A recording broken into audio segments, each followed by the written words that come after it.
Mais uma vez, irmãos, que a graça e a paz do nosso Deus seja com todos vós, amém? Amém.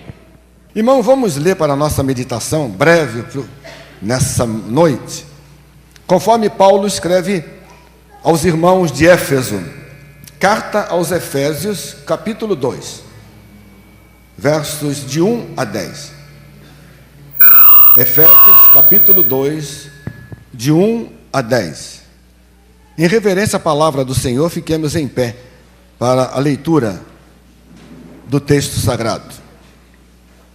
Diz Paulo aos irmãos de Éfeso e diz a nós outros: Ele vos deu vida, estando vós mortos nos vossos delitos e pecados, nos quais andastes outrora, segundo o curso deste mundo, segundo o príncipe da potestade do ar, do Espírito que agora atua nos filhos da desobediência, entre os quais também todos nós andamos outrora, segundo as inclinações da nossa carne, fazendo a vontade da carne e dos pensamentos, e éramos por natureza filhos da ira, como também os demais.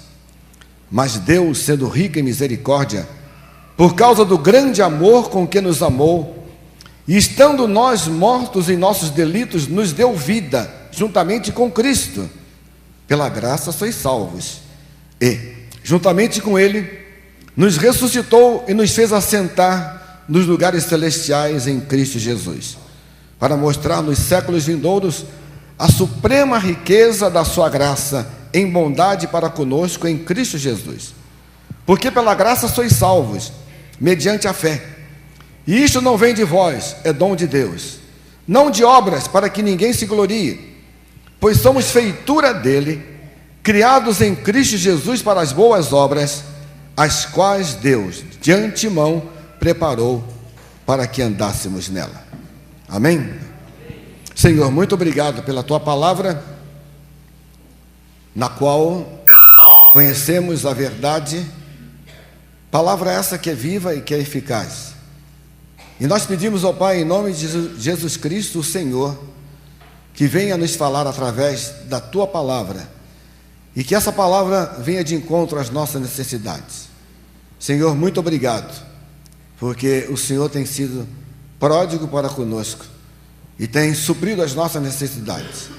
E mais uma vez te agradecemos por tudo aquilo que tens feito a cada um daqueles que são teus. Em nome de Cristo que oramos. Amém. Podem assentar, irmãos. Irmãos, talvez hoje, se nós perguntássemos a maioria de vós que estáis aqui nesta noite, se gostam de poesia, de um poema, ou de algo semelhante, você diria que não. Mas quando nós acabamos de cantar cânticos, hinos, todos eles são poesias. Talvez não tenham aquela metragem como nós achamos que deva ser uma poesia, um decassílabo ou coisa semelhante, mas todos são poesias. Os homens que fazem as letras são poetas, e alguns deles colocam então uma melodia, e aí então se torna um cântico que nós não apenas lemos, mas nós cantamos. Os salmos são poesias, e os salmos eram cantados pelo povo de Deus no passado. E quando nós olhamos a história dos povos da antiguidade, nós podemos ver que alguns dos povos bem antigos, que têm mais do que o tempo do Brasil, as suas histórias são contadas através de poemas, chamados poemas épicos, os Lusíadas, Eneida e tantos outros, que contam a história de algumas nações. Quando nós lemos na história brasileira, e nós vamos ver aquilo que alguns dos poetas falaram dos povos do começo da nossa história. Eles fizeram através de poemas. Poemas estes que traziam no seu interior algo que marcava a história de um povo. Quando nós lemos aquilo que Paulo escreve à igreja de Éfeso, Paulo diz que Deus, em Cristo Jesus, Ele nos deu vida, estando nós mortos nos nossos delitos e pecados. E interessante, irmãos, que duas realidades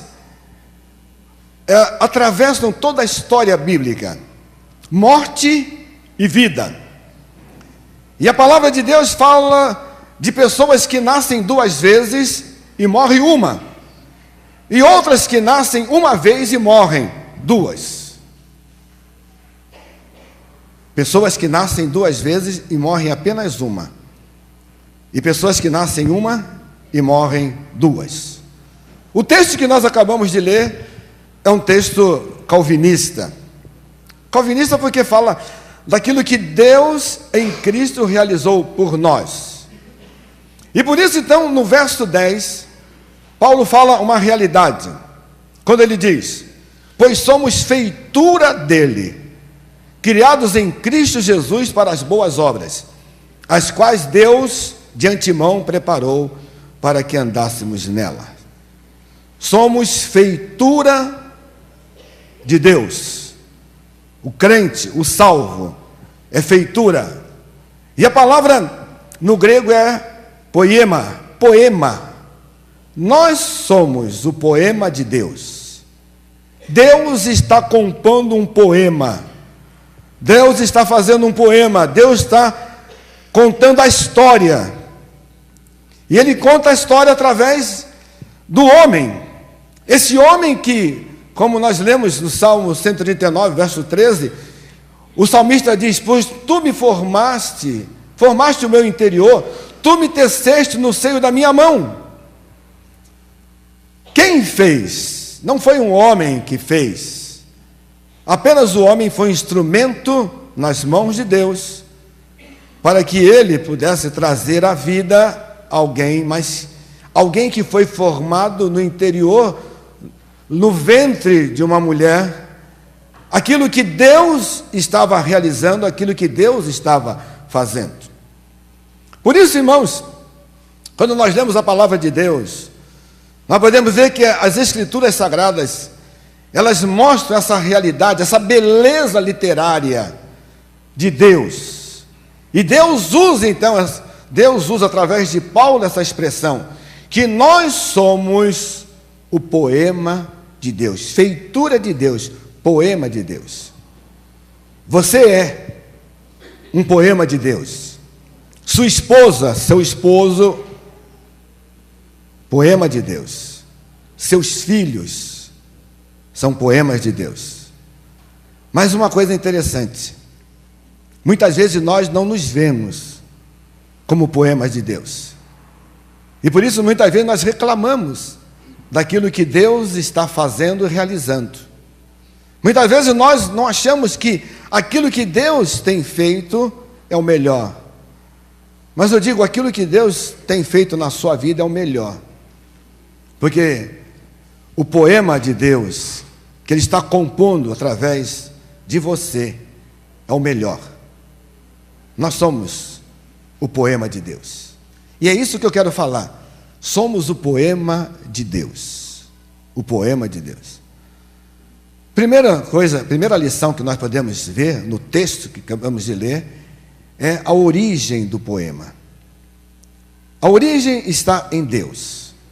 Quem escreveu o poema e quem está escrevendo o poema é Deus. Como eu disse, Deus está fazendo algo através de você, através de mim. Mas para que Ele possa fazer algo, foi necessário que Ele mostrasse algo para você. O verso 4 diz: mas Deus, sendo rico em misericórdia, por causa do grande amor com que nos amou. Então, irmãos, quando Deus criou o homem à sua imagem e semelhança, e o homem afastou-se de Deus deliberadamente, quando o homem, pela sua própria vontade, afastou-se de Deus, Deus, que havia criado esse homem perfeito, Ele quer que o homem novamente busque a perfeição. Mas o homem por si só não pode alcançá-la. Por isso Deus, Ele tomou a iniciativa. E por isso então, diz Paulo, Deus sendo rico em misericórdia, por causa do grande amor com que nos amou. Não fomos nós que amamos a Deus, não fomos nós que escolhemos a Deus, não fomos nós que aceitamos a Deus e aceitamos a Jesus Cristo. Eu não aceito Jesus Cristo, foi Ele que me aceitou, foi Ele que me chamou. Foi Ele que na sua misericórdia disse: eu vou chamar alguém para ser meu filho, minha ovelha. Não sou eu que aceito, porque eu por mim mesmo não aceitaria, porque eu estava morto, e morto não faz nada. Eu estava morto. O morto não carrega nem caixão, quando mais aceitar Cristo. Deus nos amou, e por isso Deus fez algo por nós. Por isso nós não fazemos poemas, nós não nos tornamos poemas, nós não escrevemos poemas, mas é Deus que faz o poema. E por isso então, quando nós lemos aquilo que Paulo escreve aos Filipenses, capítulo 1, verso 6, ele diz assim: estou plenamente certo de que aquele que começou boa obra em vós, há de completá-la até o dia de Cristo Jesus.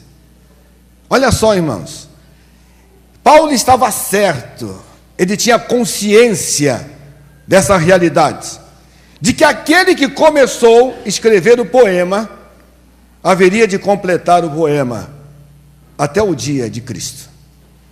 Então, irmãos, nós podemos ver que nós não fazemos nada, mas Deus é que faz.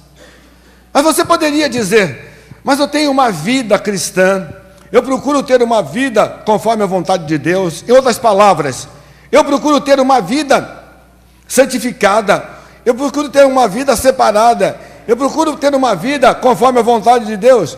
Mas não sou eu que proporciono isso, mas é Deus que nos santifica, é Deus que nos separa, é Deus que faz a obra.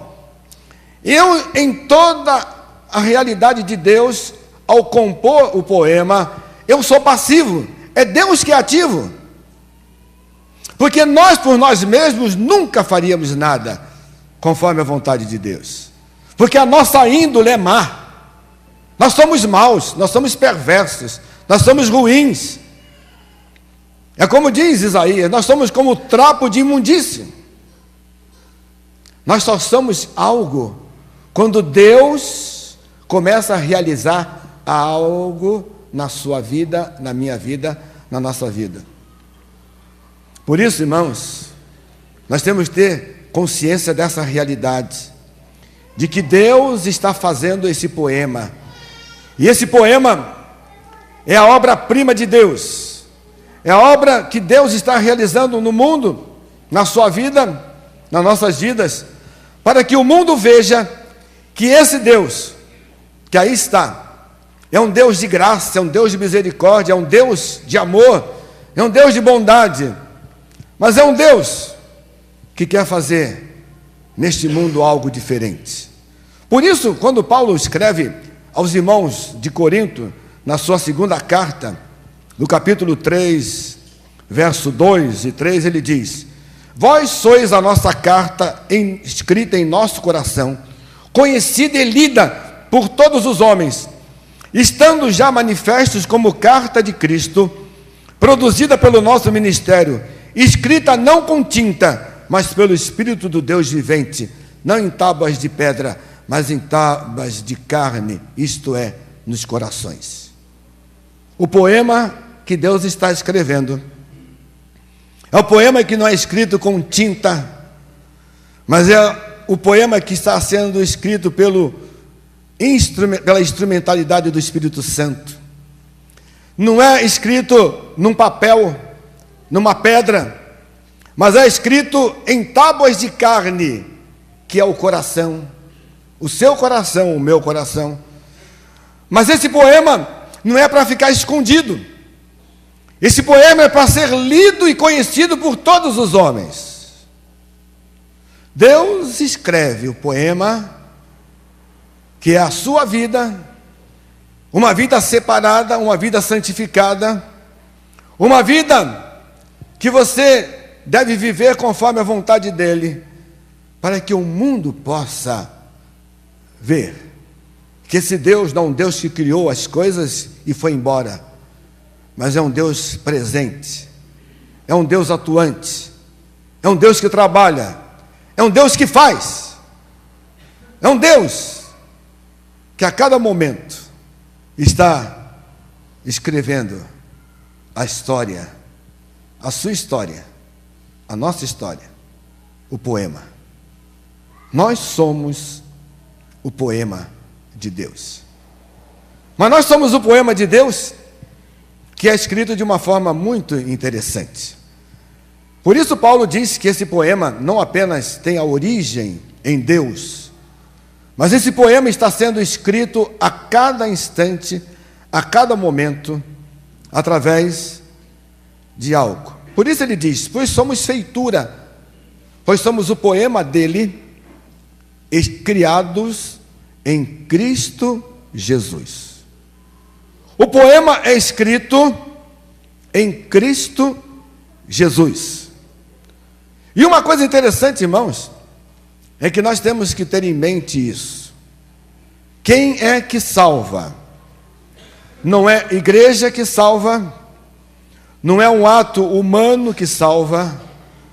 Quem salva é Jesus Cristo.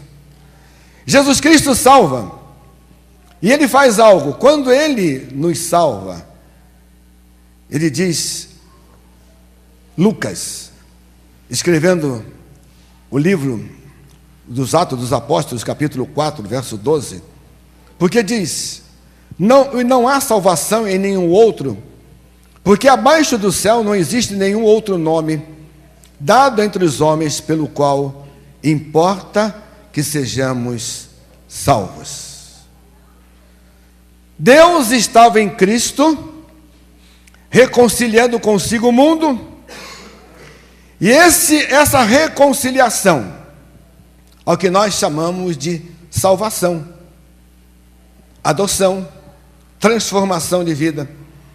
Então Deus em Cristo reconcilia o homem com Ele.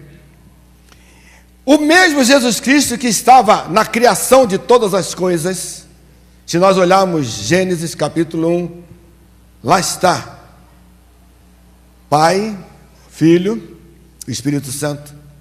Se nós lemos o capítulo 1 de João, lá está o Pai, o Filho, o Espírito Santo.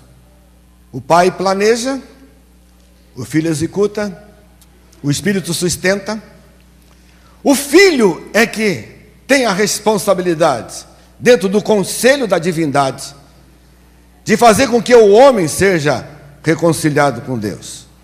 Por isso, irmãos, quando nós lemos, por causa do grande amor que Deus nos amou, Ele nos amou, mas Ele nos amou de que forma?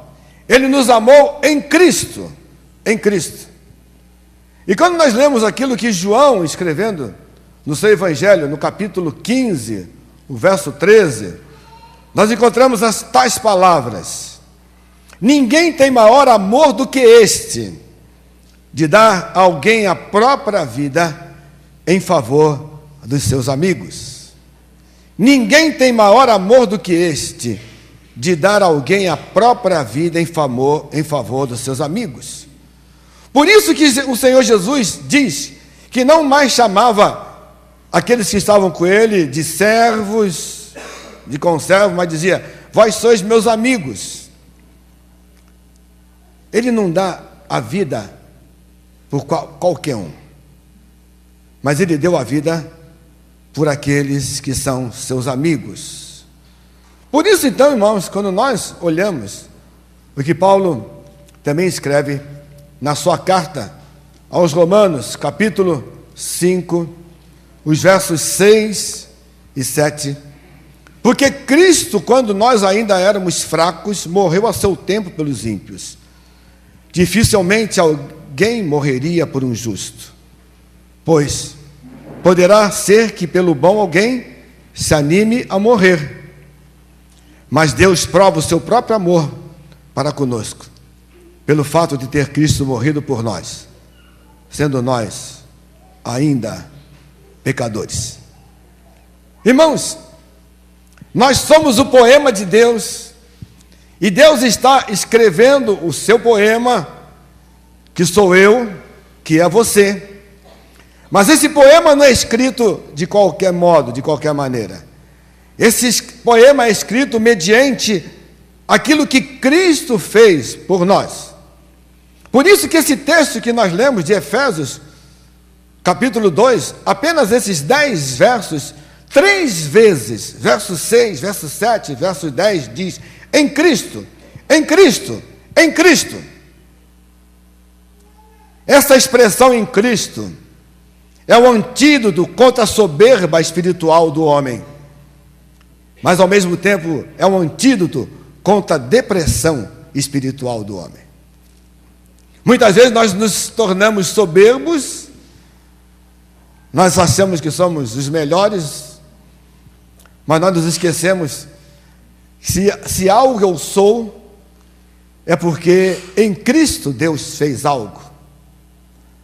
Mas ao mesmo tempo, nós achamos que não somos nada, que nós não temos nada, que nós somos um zero à esquerda.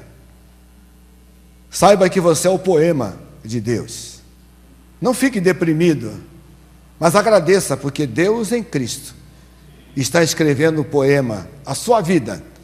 Não importa as circunstâncias, não importa os problemas, as dificuldades, não importa o que tenha acontecido na sua vida, Deus está escrevendo o poema em Cristo Jesus.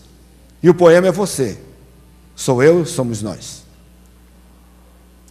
Deus é quem escreve, mas Ele escreve mediante aquilo que Cristo fez por nós. Mas para que esse poema está sendo escrito? Pois somos feitura dele, criados em Cristo Jesus para as boas obras. Não somos salvos por elas, mas para elas. Nós não somos salvos por obras, mas nós somos salvos para realizarmos boas obras. Por isso Martinho Lutero dizia: boas obras não fazem o homem bom, mas o homem bom faz boas obras.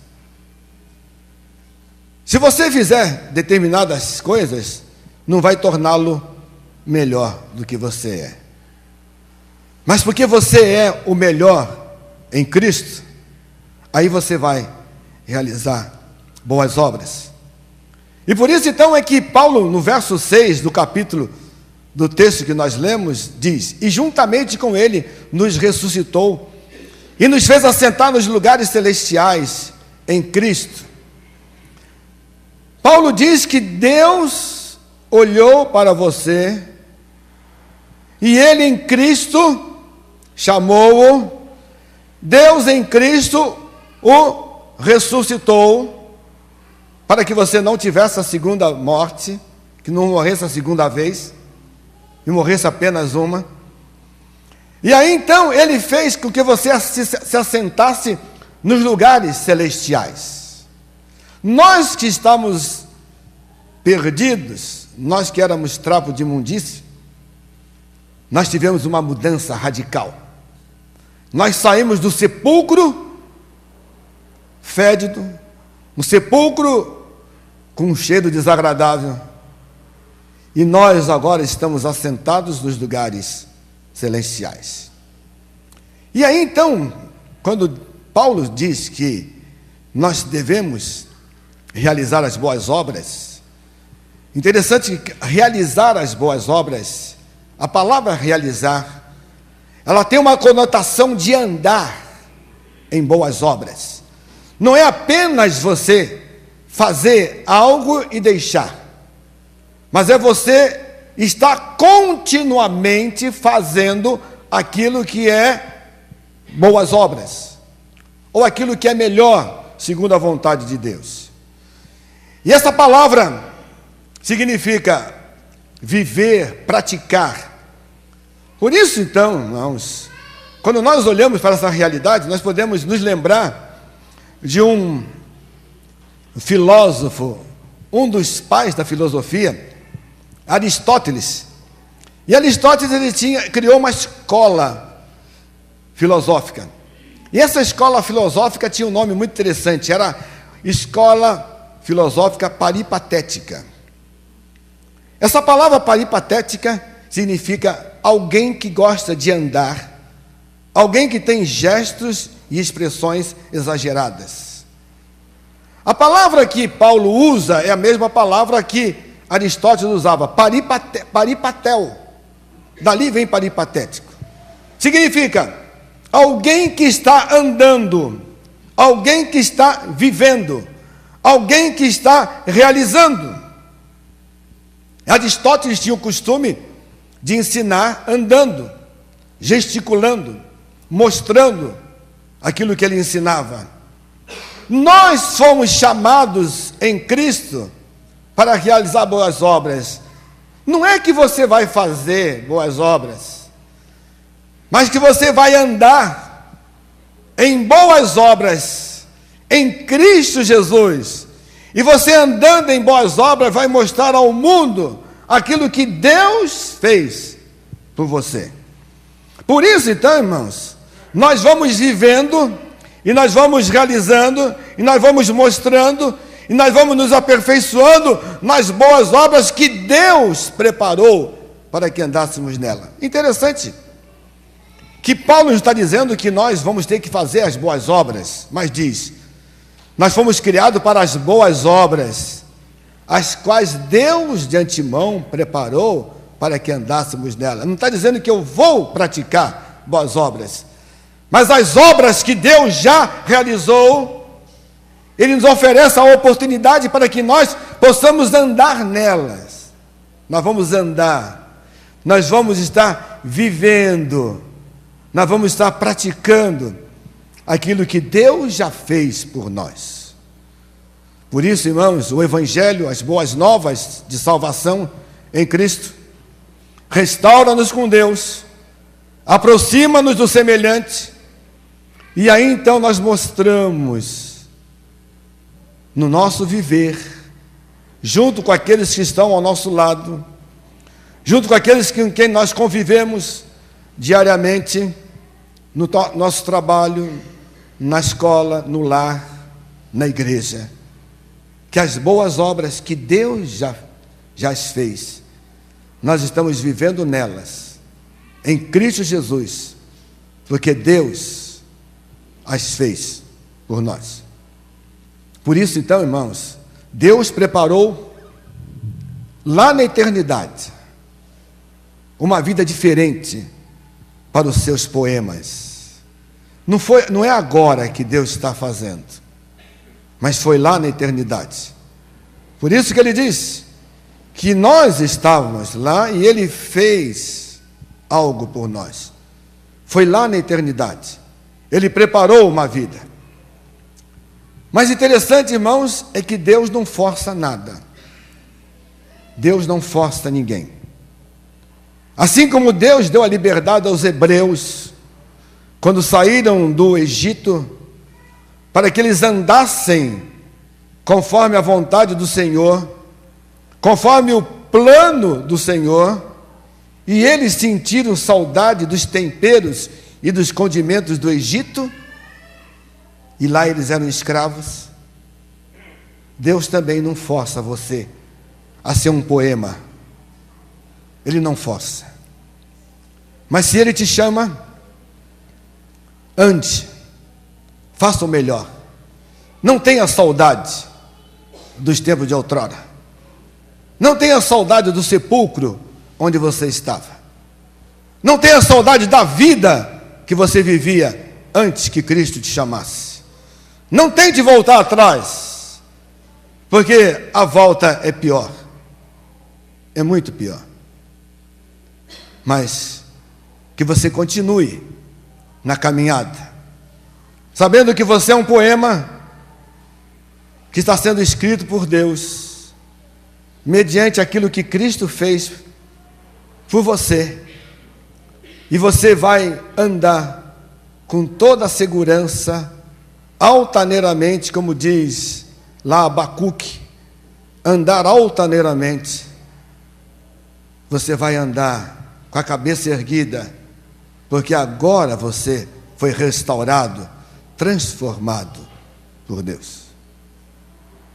Não tenha saudade dos tempos de outrora, mas deixe e continue andando para frente, andando para frente. E não se esqueça, você é um poema de Deus. Não se esqueça, Deus está escrevendo uma história épica, um poema, que é a sua vida, e que seja o melhor, não para você, não para o mundo, mas para aquele que te separou e te chamou. Que Deus assim nos abençoe. Amém? Amém. Senhor, muito obrigado, porque nós somos o poema escrito por Ti, através daquilo que Cristo fez por nós, para mostrarmos ao mundo as boas obras que o Senhor preparou para que nelas andássemos. E agora, Pai, te pedimos que tenhamos a consciência de que nós não somos mais de nós mesmos, mas pertencemos a Ti, e se somos Teus, que possamos viver segundo a Tua vontade, que nós nunca nos esqueçamos que somos o poema de Deus, em nome de Cristo, amém. Minha voz não se calará de louvar-te, de render-te glória, pois a minha alma não se esquecerá de tua graça, de teu grande amor. Minha voz não se cansará de falar de ti ao mundo afora, pois a tua mão se estenderá ao cansado, ao que vive a dor. Faz-me apenas de tua cruz falar, dá-me ser somente um servo teu. Vem, transforma, cria em mim um novo ser, servo pronto e submisso a te adorar.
somente a